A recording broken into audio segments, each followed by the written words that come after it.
welcome to this episode of the Pilot Insider's Guides. I am so excited to have Jessie Doros on with me today to talk about flying the G650, which she's done for a long time corporately. Jessie, thank you for joining me from Southern California. Thank you for having me.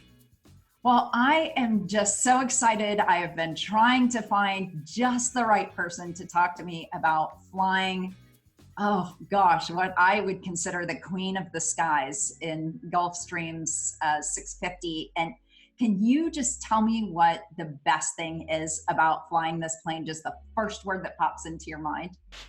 It's a beautiful plane. It's an amazing plane, and it's at the top of the class. So, you know, in terms of performance, it flies fast, it flies high, it's clean, it's a beautiful plane. And people know this aircraft, you know. It's a phenomenal jet. And as an instructor of mine at Flight Safety, they're not making songs out of the other aircraft. That's absolutely true. Iconic is the word that comes to mind when you talk about songs. So you mentioned performance. Tell me about the performance of this aircraft. And then what's the difference, if you know, between the 650 and the 650ER, as you know those performance differences, if you do?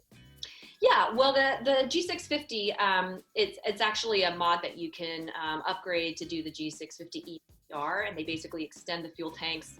So it increases the fuel load by 4,000 pounds, so you can get that extended range. So the G650 has a 7,000 nautical mile range, and the G650ER has a 7,500 nautical mile range. And that really makes a big difference, particularly for the type of operations that we do based on the West Coast.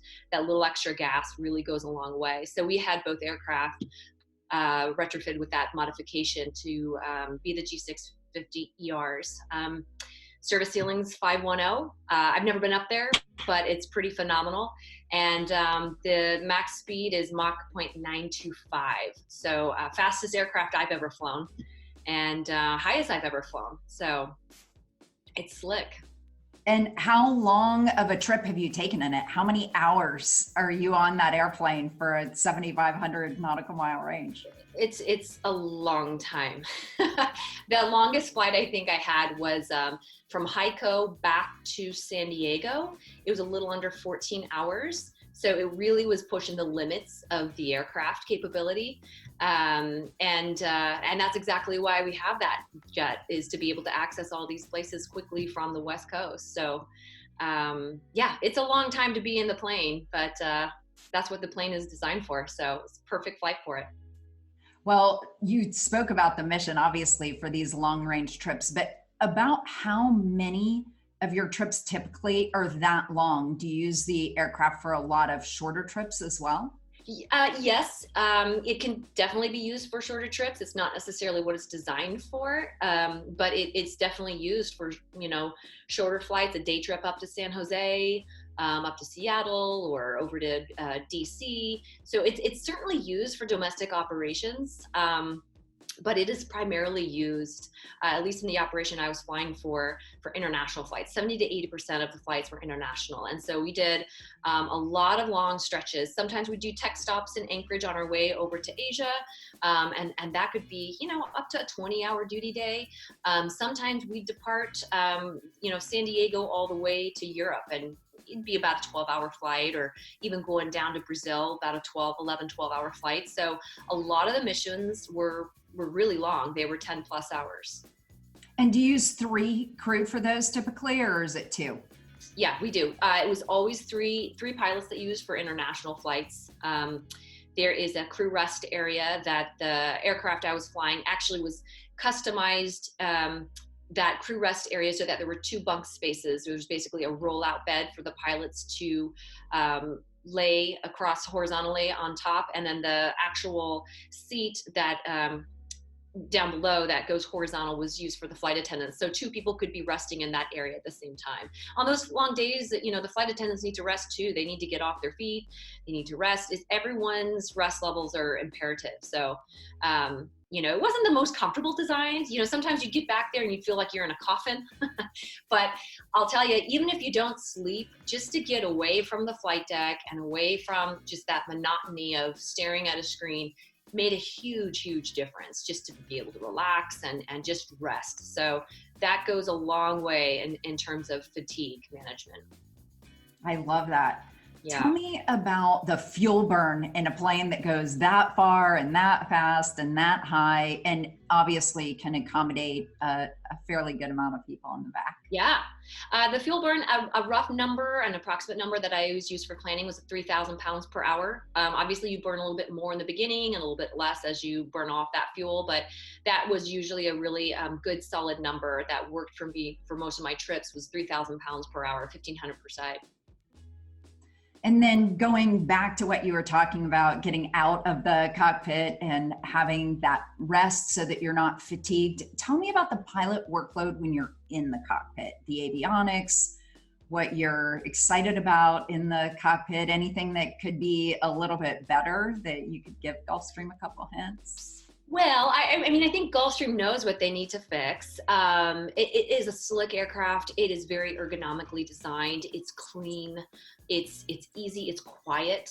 It's very comfortable. For the crew up front, it's really comfortable. Let's see, the avionics are really slick. One thing that I learned to use and became reliant on for every flight was the HUD, the heads-up display. I've had one other aircraft in the past that I flew, but no one really used it. This aircraft, it was ingrained from training on to use that HUD, and now it's you almost feel lost without it. So it's a really important piece of equipment, and it basically displays what's on your display unit with your primary flight controls and airspeed, altitude, and courses, and it displays it on a piece of glass, so you're looking out at it through the windshield. So that's a pretty phenomenal piece of equipment there. I 100% of the time used it. Well, I shouldn't say 100% of the time. You would flip it up sometimes when you're cruising up in flight in, maybe 45,000 feet over the Atlantic Ocean and there's nothing to look at. There are times where maybe you would flip it up, but for the most part, I always use that, and that was great. The plain view avionics is, it's a great package. It does have some bugs. It was designed primarily for the next gen infrastructure, and we're not really there yet. So there's some coding issues and bugs to be worked out still. There's some memory issues in terms of how many waypoints you have in your flight plan. There was one of the first flights I had in China. I had just departed out of Shenzhen, and they gave me a direct to, and I was over a waypoint, and apparently at that point in time, if you hit direct to while you were over or close to a waypoint, it dumped your entire flight plan. So there I was flying in China for the first time, and I have no idea where I'm going. It's all of a sudden roll and pitch. So we fortunately had two very senior pilots that I was with, and they were able to help guide us through the process, heading altitude before and after waypoint and work through it. But there are gotchas like that still happen. And I do believe a lot of that will be fixed in the next software update, which is the Block 3 update, which is coming in Q2 of 2020, I believe is the date. It's been pushed back a little bit. But it's not anything that they're not aware of and working on. But there's certainly things that are still to be desired. And I'm sure that a lot of that is fixed with the new G600. That would be a phenomenal aircraft to fly. I would love to get my hands on that one. But yeah, so for the most part, very advanced, beautiful avionics, beautiful, slick, fast, clean aircraft, couple of bugs, and that'll be fixed hopefully soon. Well, let's shift a little bit and talk less about maybe the crew and about the passenger experience in the 650. What did you hear from your passengers as you were flying them or after you landed? I think a lot of the passengers would get on that aircraft at the end of a really long day, and their sentiment was just like, oh, I'm home. For some, it was almost their apartment in the sky. They're on it all the time. They're busy. They're working. They need an area that they can rest. And then they sometimes need an area where they can continue working. So it kind of doubled as an in the sky office and apartment almost. We had jet beds that we'd set up for them. One in the back, it was about a queen size mattress, and that was pretty much set up all the time. We had a couple other jet beds we could set up anywhere from a queen to a twin. And so the accommodations were extremely comfortable. Again, quiet cabin, Wi-Fi, sat phones. It really had all of the information and equipment that they needed to kind of continue on with their work. So I think it's a big reason why it is the choice aircraft for many executives. So phenomenal experience for them. And it's a wide cabin, so it feels bigger. The experience is big. It's a 6'5" height. So some of these aircraft, they're kind of compressed, and you feel it, and you see these real tall executives trying to dip down and climb on board. So it's really spacious. It's very comfortable. And I know the windows in Gulfstreams are just their signature, lets in lots of natural light. And I know that quite a few airplanes now have additional oxygen being pumped into the cabin. Is that true in the 650? We don't, additional oxygen, I mean, in terms of like ambiance, no, we don't use anything like that. I mean, we have therapeutic oxygen if someone needed to hook up to that. That's certainly something that is available. Our cabin pressure altitude, I don't know if we're going there, but it's pretty low. Consider up to 510 is what you can go up to, and that maxes out at 4,850 feet. I've never seen it go over 4,000 feet. So that makes a huge difference in how you feel. I mean, the higher you go, the less oxygen there is. So some aircraft are, they go up to like an 8,000 foot cabin altitude. So this basically cuts that in half. You feel the difference. It makes a big difference when flying. But yeah, we don't use any kind of additional. I know what I was thinking of now. It was humidification. Oh, yeah. We don't use humidification. I think we've got sometimes the flight attendants will bring like a neti pot or something that flight attendants can use for comfort, or therapeutic oxygen if they wanted something like that. It's not used often, but it's, still a pretty dry environment with their circulated air, but you drink a lot of water, and I have my tips and techniques to stay hydrated and lotions to stay moisturized. That's great. I know it's probably not an issue on the 650, but what's the luggage capacity like? Oh, it's huge. Yeah, you've got a lot of space. You can carry a lot of stuff in there. And we've packed it pretty full. But no, it's a really spacious compartment. You can get a lot in there. And accessible from the rear lav?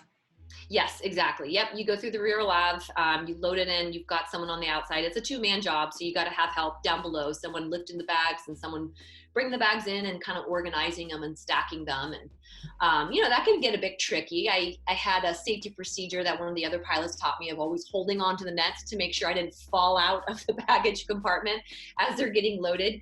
And sometimes we raise the handles on the bags to help assist pull them inside, because sometimes those bags are heavy. So there's little techniques that you develop along the way to get everything loaded in there.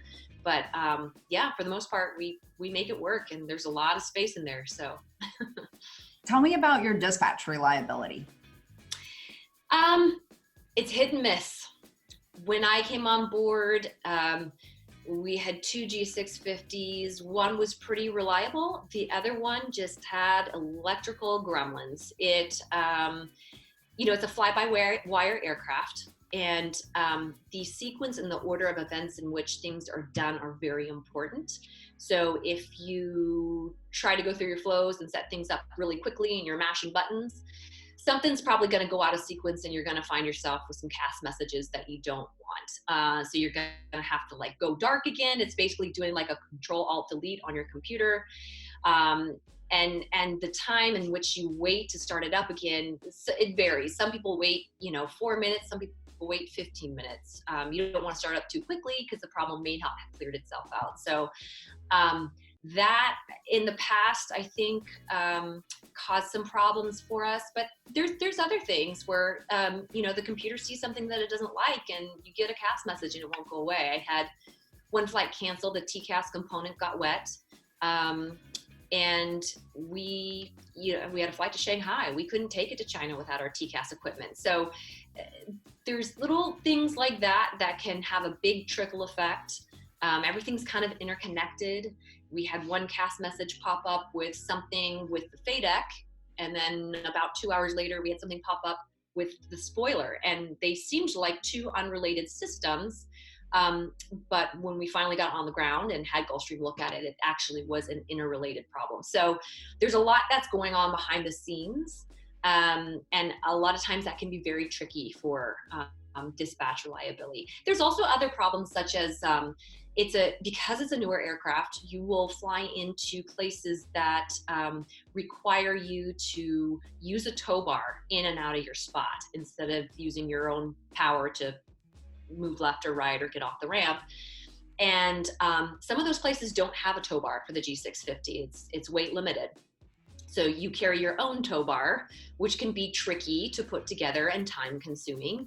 And sometimes you find these different airports, they don't have the parts that perhaps you need. I almost got stranded actually in Guiyang, China, because we had a problem with our fueling valve and we couldn't accept single point refuel. We had to fuel over the aircraft wings, kind of the manual way. And we weren't sure if they had the appropriate piece to fit into that. So we almost got stranded. We were at the end of an 8-day trip and all of us were frantically trying to figure out a way we could make it work. And we fortunately did, they had the part, but there's always that question area, that great area of, are they gonna have the parts we need if we have to do it a different way than it's designed?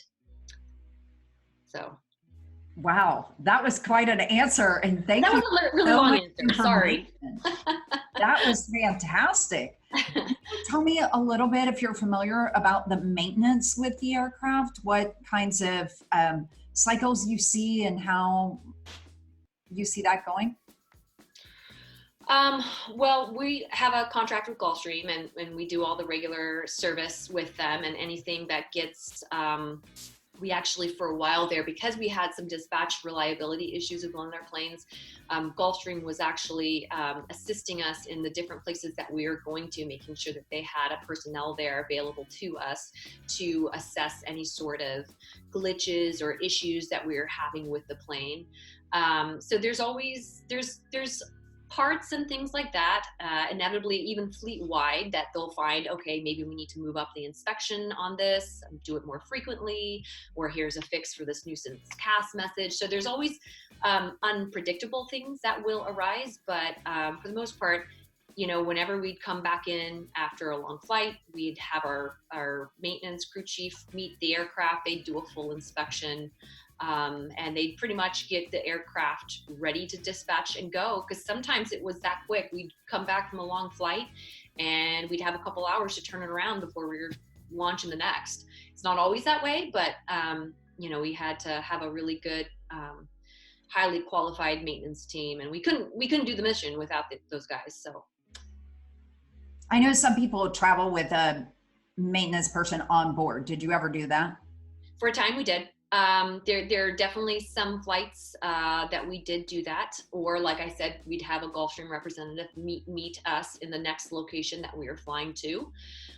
So it just kind of depended on the current state of if we were having possibly a recurring issue, or you know, if it was, I think we had a limitation. We had Gulfstream kind of follow us for about 100 hours, and if 100 hours of flight time went by with full reliability, then we said, okay, we'll take it from here. So it just kind of depends on what the problem is. But it sounds like they were really responsive to what you needed and very helpful in keeping you flying as much as possible. Yeah, I think so. Yeah, absolutely. Okay, any secret things that I haven't asked you about that you feel like are important for people who might be considering adding a G650 to their fleet? Oh gosh, it really has phenomenal performance. I mean, we were operating this aircraft out of a small strip, 4,897 feet, and they've got some good things that they're certifying coming down the pipeline, such as EVS to landing. So being able to use your EVS to land on a runway without without transitioning to your natural vision. So getting you into the airports that are, maybe the weather's a little bit low that day, whereas if you didn't have the EVS, you'd be going to a different airport. So they've got that coming down the pipeline. They've got Cat 2 operations coming down the pipeline. And they even have the steep approach coming in, which is a little scary to me thinking about it. They've got the London City 5.5 degree arrival approach coming in to land at a 4,300 foot runway. So that's a tight approach, but I mean that really goes to show the capabilities of this aircraft. So it's a beautiful plane. It really is. It's a smooth ride, and I think they've got a lot of the bugs. They've either learned from it or they're already correcting it. So I know I'm going to miss flying it. Well, I love it. Thank you so much for sharing all of this information about the G650. It's been a pleasure to talk to you about this.